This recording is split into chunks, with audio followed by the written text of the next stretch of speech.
Hello, everyone. Welcome back to the program, Spiritism Inspiring Lives. Today, the theme will be the soul after death. Do we know that we are all immortal spirits? Do we know that death only happens on the physical body as a normal biological phenomenon? Let's see what we can learn through the Spiritist philosophy, which is a way of learning who we are, what we are doing here on earth, and where we are going after that. Surely our time of reflection is very short. Therefore, we always leave our references where we are taking our contents today, which is in the Spirit's book, which is freely available to the internet. You can download it, or you can get it also through the internet. The Spirit's book by Allan Kardec. And we start with the first question here in the Spirit's book, question 149, where Allan Kardec asks the Enlightened Spirits the following question: what does the soul become at death? Bear in mind that the answers are always given by the enlightened beings, the superior spirits. And I quote, "It becomes a spirit again. That is, it returns to the world of spirits that it had left for a time." So, as we are incarnated, that means we are three-dimensional beings, the spirit, perispirit, or astral body, and the physical body. So what does the soul, as an incarnate spirit, become after death? It goes back to its origin, its spirit. It's very important and very hopeful also to understand that no one dies. We will carry on our life, all of us. We are coming from the spiritual world once we reincarnate on earth, and once our disincarnation process happens, we return to the spiritual world, all of us.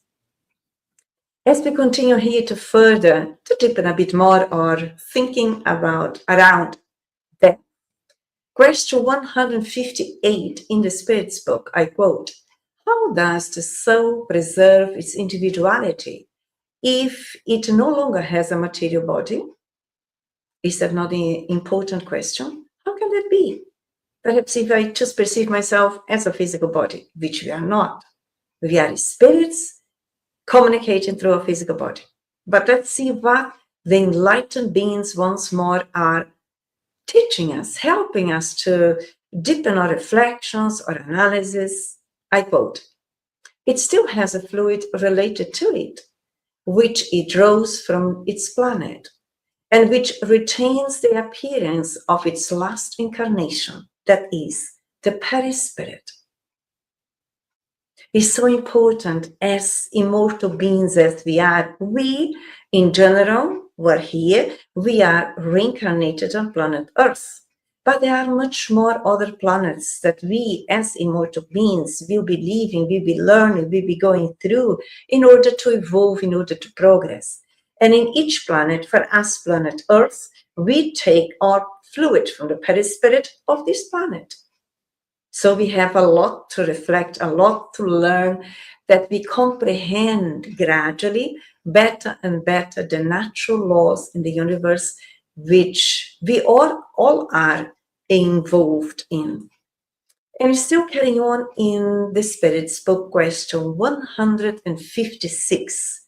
I quote, "Can the definitive separation of the soul and body occur before the complete cessation of the organic life?" And once more, the superior spirits are telling us, I quote, "In agony, the soul sometimes has already left the body. There is nothing else than organic life. Man is no longer aware of himself.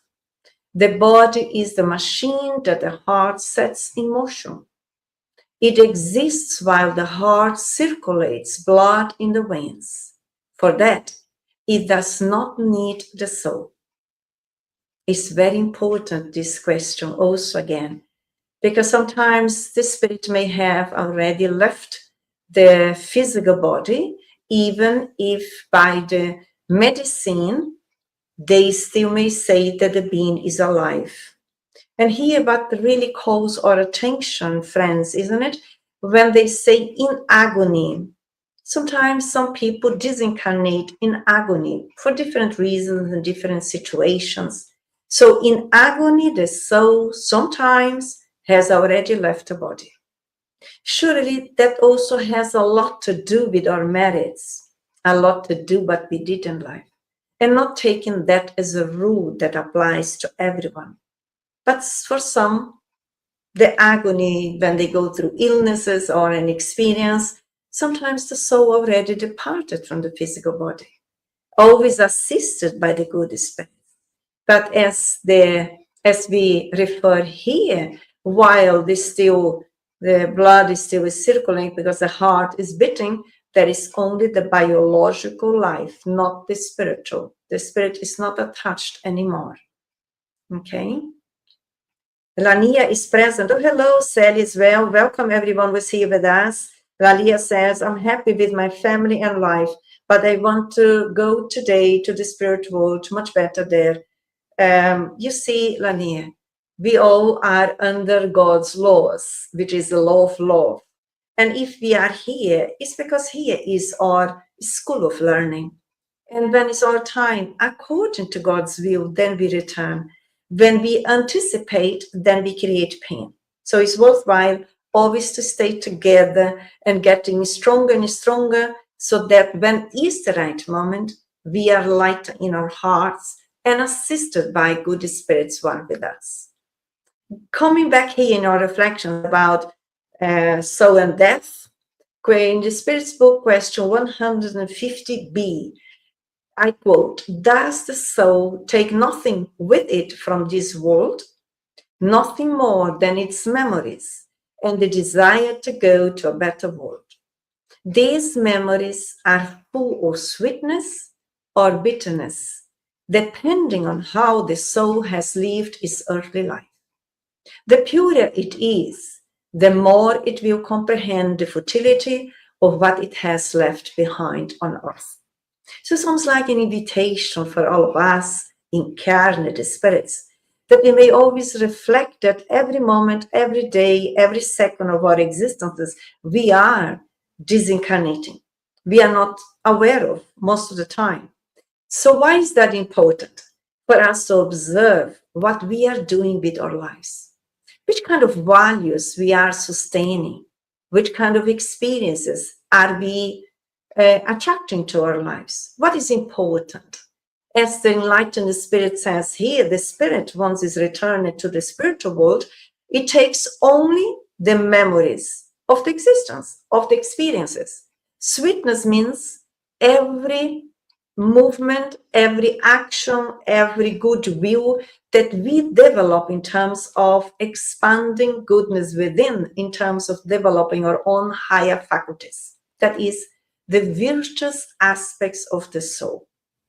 Memories of bitterness, all are shadows, all of imperfections, such as pride, selfishness, vanity, anger, hatred, gossip, disagreements, lack of resignation, lack of obedience of God, all of that results in bitterness.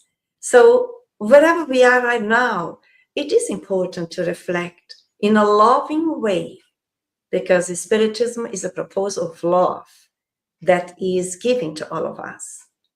That we always and every time and every moment, we can change our thoughts, we can actualize, we can promote our thinking in relation to the immortal life.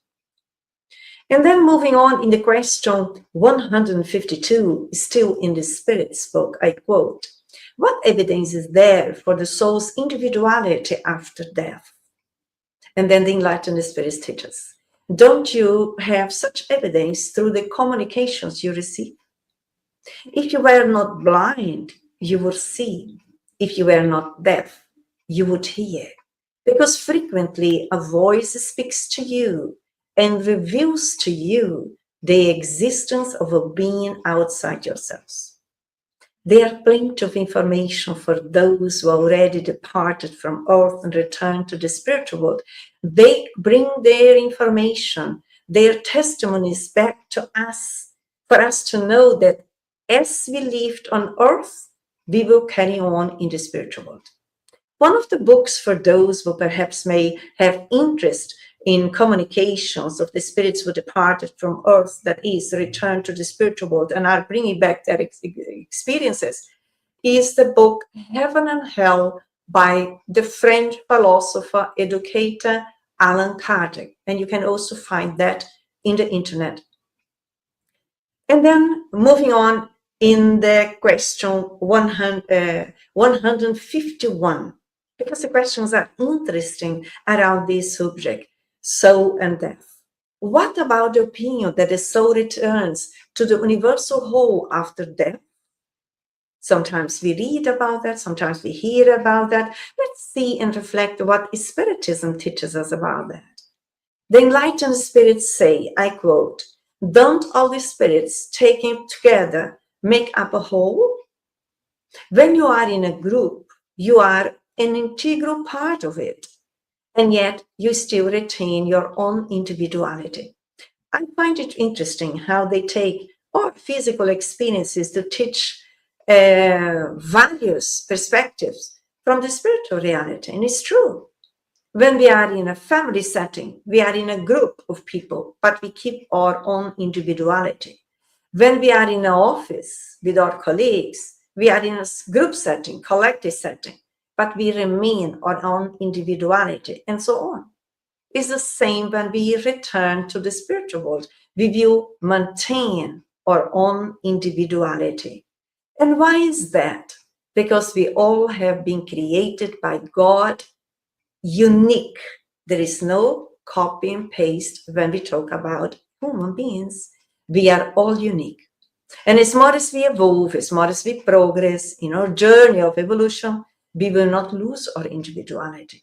That is important. And that also is important that we put some effort into to improve ourselves more and more. Because really that does good for us. And still in the question 152, there is a note, and I bring part of it. But I would highly invite all of you also to go back to the Spirit's book in question 152, because there's much more information there. But for now, here for us, we learn, I quote, "Those who think the soul returns to the universal whole at death are wrong, if they mean that it loses its individuality like a drop of water fallen into the ocean. Nevertheless, they are right if the universal whole they mean the entire assemblage of incorporeal beings, of which each soul or spirit is a member."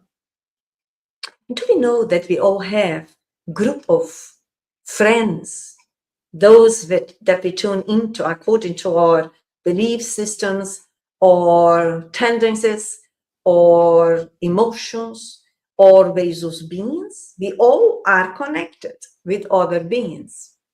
So in case I observe and be on earth, it's almost like a spiritual therapeutic process, because the reincarnation brings us in the present or on past too. So when I realize my own shadows, I take responsibility. Understanding responsibility is not an imposition that we put pressure on ourselves.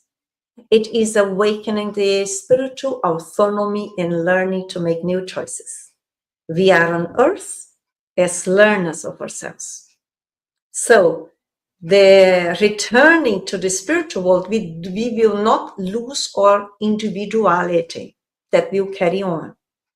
So it's so important the efforts that we put into to promote ourselves on earth, to overcome our own shadows, to change our old memories in building new ones, each time more wiser, healthier, That is what we also take with us on the individual level. Is important. Moving forward in our reflections, question 153 in the Spirit's book, I quote, "In what sense should we understand the eternal life?" And we learn with the superior spirits. Only the life of the spirit is eternal. The life of the body is transitory and temporary. When the body dies, the soul returns to the eternal life. Once more, we are reminded that we are not a physical body. We are spirits, while on earth, souls. As a natural biological phenomenon, death of the physical body will occur sooner or later, but we keep on alive and we will return alive in the spiritual world.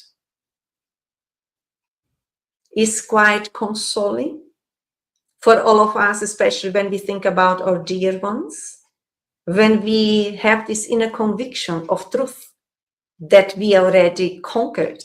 It is quite consoling.